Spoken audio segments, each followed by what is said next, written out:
partir de samedi, le Vélorail des Alpes vous permettra de relier Saint-Georges à Notre-Dame-de-Comiers, à la Force des Mollets et un peu aussi de l'électricité. Quoi de mieux que des briques Lego pour construire un château? La preuve avec un atelier vacances Brick Fun au musée de l'Ancien Évêché à Grenoble. Et puis alors que la montée est encore loin pour les garçons, les féminines du GF38 n'ont plus besoin que d'un point pour passer la saison prochaine en D2. Elles sont prêtes, le staff aussi. Bonsoir à toutes et à tous, bienvenue dans ce JT du mercredi 30 avril 2025, du lundi au vendredi à partir de 18h, l'essentiel de l'actualité du Grand Grenoble. L'annonce est parue au journal officiel ce mercredi. Lilian Dejean a été fait chevalier de la Légion d'honneur à titre posthume. Le fonctionnaire agent du service propreté de la ville de Grenoble avait été abattu de plusieurs balles le 8 septembre dernier, boulevard Jean-Pin. Alors qu'il allait prendre son service, il avait tenté d'arrêter un conducteur qui s'apprêtait à fuir alors qu'il avait provoqué un accident. Le meurtrier présumé avait finalement été arrêté au Portugal après une cavale de 3 mois. En attendant son procès, il a reconnu les faits. Très apprécié de ses collègues, Lilian Dejean était âgé de 49 ans et père de famille. Il a été enterré en Guadeloupe auprès de son père. L'enquête se poursuit après l'incendie mardi en début d'après-midi d'un tabac épicerie Relais Colis à Échirolles dans le quartier du village 2.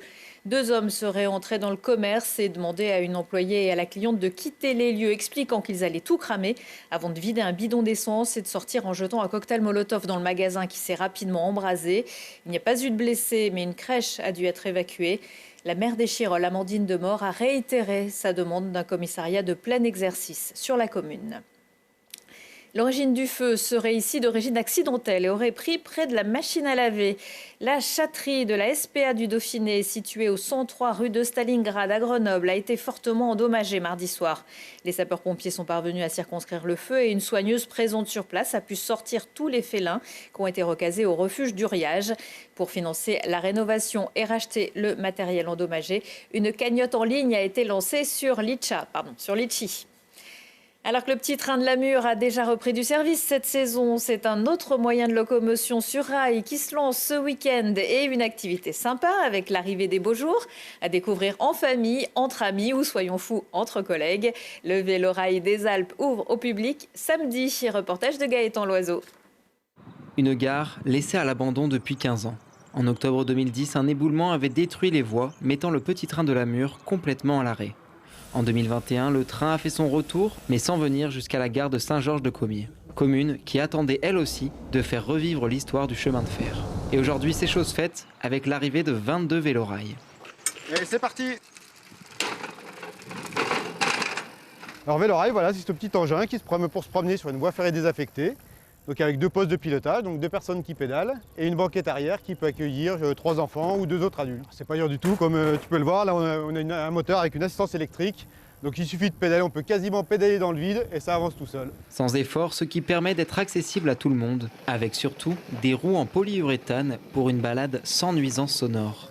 Le circuit fait 7 km, donc on fait 14 km aller-retour. Donc au départ de Saint-Georges-de-Comiers et à l'arrivée à Notre-Dame. Et une fois arrivé à Notre-Dame-de-Comiers, tout le monde attend que les derniers soient arrivés. Là on retourne les vélorails et puis ensuite tout le monde prend le trajet retour jusqu'à retour à Saint-Georges. Le parcours comprend plusieurs tunnels, 4 beaux points de vue sur la vallée du Drac et enfin un belvédère à l'arrivée sur le lac de Notre-Dame-de-Comiers. Le tout agrémenté de quelques sensations. Je pense que les familles vont largement apprécier. Et comme il y a une pente de quelques pourcentage. Donc dans la descente, ça va être assez sympathique. Je pense qu'en termes de sensations, pas dangereux, absolument pas dangereux, tout est bien sécurisé. Cette nouvelle activité, implantée pour développer l'offre touristique de la commune, rentre dans un projet de redynamisation du quartier. La commune, qui a investi environ 200 000 € net de subventions, attend un retour sur investissement d'ici 10 à 15 ans. Et il existe un autre vélorail en Isère, à Montalieu-Versieux, dans le nord du département. Autre moyen de locomotion qui, pour la première fois, reprend du service avant l'été. Champs-Rousse veut développer son activité en dehors de la période hivernale et ouvre la télécabine de la Croix. Pour les longs week-ends de mai et juin, ça commence donc ce jeudi. De là, vous pourrez accéder à toutes les activités du Panoramic Park, les belvédères et la passerelle. Sans oublier la tyrolienne géante et la nouvelle luge sur rail. Pour booster l'offre, une réduction est prévue sur ces offres. Il paraît que ça porte bonheur, à condition de trouver des brins à 13 clochettes. Qui dit 1er mai dit fête des travailleurs et muguet. Avant 1941, c'est une tige d'églantine qui était offerte, mais le gouvernement de Vichy lui aura préféré une fleur moins rouge. Attention, si vous cueillez du muguet dans la nature, l'Office national des forêts rappelle quelques règles. Ne ramassez que ce que la main peut contenir et coupez plutôt qu'arrachez. Si vous préférez les ambiances plus intimistes que la foire de Beaucroissant qui avait lieu la semaine dernière, partez découvrir les animaux de ferme chez eux. Grâce à la Clé des Champs, l'opération qui vous ouvre les portes des exploitations et pas seulement animales, une trentaine de producteurs de pain, de fruits, légumes, miel, laitage et viande vous attendent les 3 et 4 mai un peu partout en Isère. De 10h à 18h, vous pourrez aussi découvrir un métier, participer à des activités ludiques et découvrir de nombreuses saveurs du terroir. Une ferme, un vaisseau de l'espace, un temple maya ou un bonsaï. Avec les Lego, on peut tout construire. Château, tour, douve, pont-levis. Au musée de l'ancien évêché de Grenoble, l'atelier Brick & Fun a trouvé un écho à l'exposition temporaire consacrée au château fort. Margot Vacheroux. Au Moyen-Âge, les châteaux forts ne se sont pas construits avec des petites briques en plastique. Pourtant, aujourd'hui, c'est possible. Pendant les vacances, le musée de l'ancien évêché propose une activité Lego en lien avec l'exposition temporaire sur l'époque médiévale. Les plus jeunes peuvent bâtir leur édifice, parfois en y mêlant des thèmes originaux, comme ici, les fêtes de Pâques. La thématique des Lego nous a paru assez sympathique et vraiment collée au thème de l'exposition. Et c'est quelque chose qui plaît beaucoup aux enfants, donc c'est pour ça qu'on a choisi de faire appel à Alexandra pour cet atelier. Il y a cette volonté-là d'attirer le jeune public, surtout par rapport à cette exposition, et puis également par le biais des ateliers, donc de faire venir les enfants au musée. Oui. Alexandra, alias Psybrix, est psychologue de formation.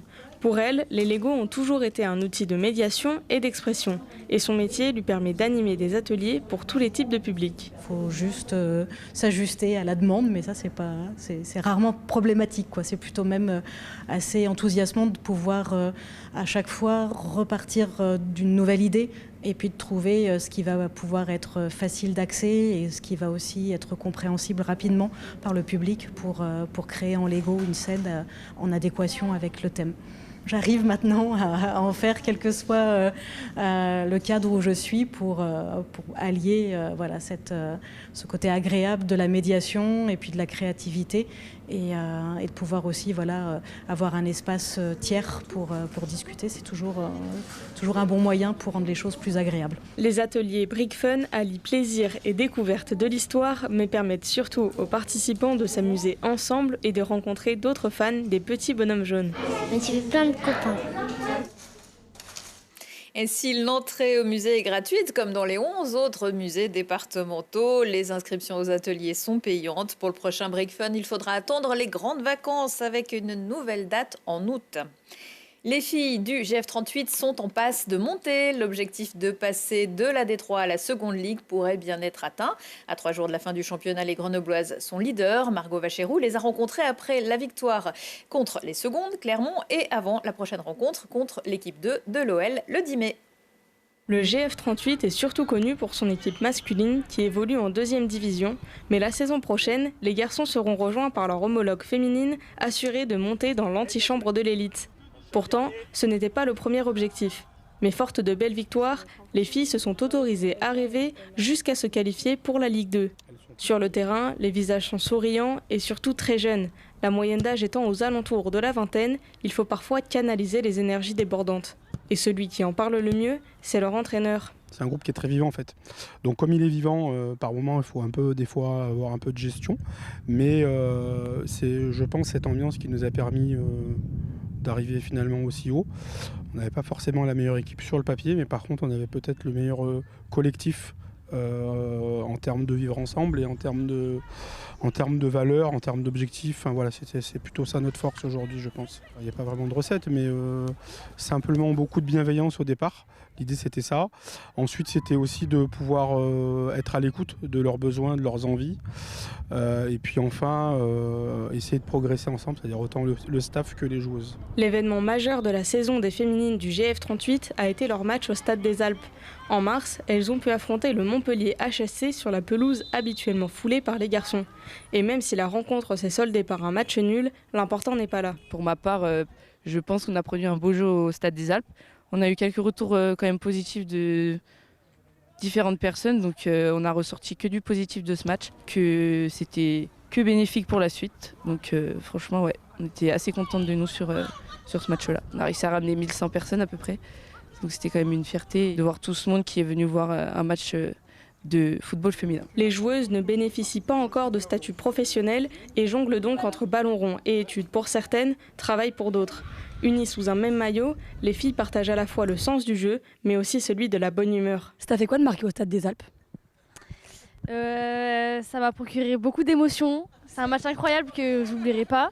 Jouer dans un stade comme ça, c'est énorme et je pense qu'on a tout apprécié et j'espère qu'on pourra rejouer au Stade des Alpes. Une pelouse qui accueillera également l'équipe de France féminine le 27 juin prochain pour y défier le Brésil.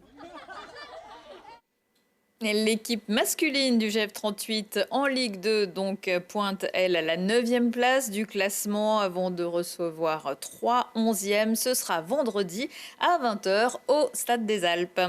Aujourd'hui, dans Si on parlait, grimper dans le Vercors pour atteindre le 7e ciel de la gastronomie à l'Hôtel du Golfe. Ludovic Nardoza est allé décrocher la lune qui s'est transformée en étoile sur son restaurant Astéral. L'aéroclub du Dauphiné et tous ses passionnés d'aviation ne décollent plus de leur siège. Prêt à vous accueillir aux journées portes ouvertes le 17 mai prochain. Et puis le cœur dans sa main, Alexandra Olvout allège le quotidien de ceux qui prolongent les vieux jours de nos aînés avec son entreprise Aînés Conseil. Quelques idées de spectacle et on commence avec Camille Giry à la basse-cour de Grenoble du 1er au 4 mai. Elle s'est fait connaître sur YouTube d'abord en parlant de films, puis en ce moment avec sa complice Justine, une humoriste féministe qu'il revendique dans son one-man show qui s'appelle juste Moyenne. À la fin, vous aurez sans doute envie de dégommer le patriarcat, si ce n'est pas déjà le cas. Du rock avec que des hommes dedans, c'est la soirée Modern Rock vendredi soir à l'Empérage de Grenoble avec les Lyonnais de Moiseau et les Grenoblois de Fields of Necluda que vous entendez en ce moment, avec aussi Update, une soirée proposée par Nébuleuse Sonore. Mais que de la folk avec des filles de danse et Sycamore Sisters en concert samedi soir au Café des Arts à Grenoble. Et c'est là-dessus qu'on se quitte pour un retour de l'actu le lundi 5 mai à 18h. Retrouvez ce JT en replay sur télégrenoble.net. La météo arrive dans quelques instants. Excellente soirée à tous.